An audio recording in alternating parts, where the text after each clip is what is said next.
For today's video nga guys, ay maaga pa ako nagising. May training nga pala kami sa Capital sa mall. At ayun nga guys, nag-init na ako ng tubig. Ang ginagamit nga pala namin ay rice coffee para iwas na rin sakit sa sikmura. Bukod sa sakit ng sikmura, hindi na rin ako nagpa-palpitate tulad ng dati. Baka gusto nyo i-try din guys. Napaka-effective niyan at saka gamot na rin.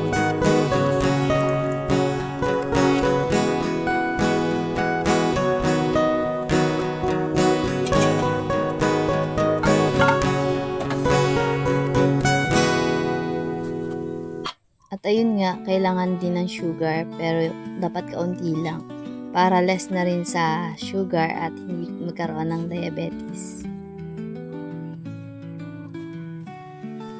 Yung sa akin pala ay dinadagdagan ko para medyo matamis-tamis.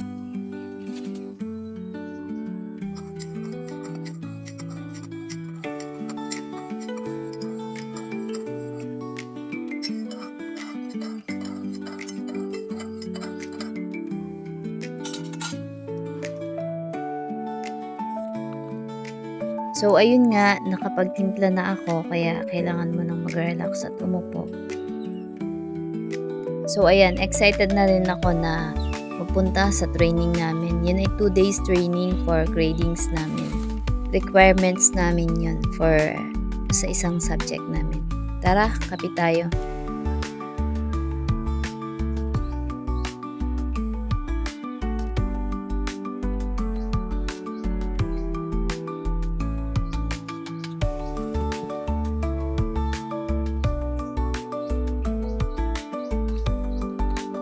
Ayun nga, after ko magkape, naligo na rin ako at nagbihis. So tara, samahan niyo ako. Hanggang dito na lang ang aking video. Maraming salamat.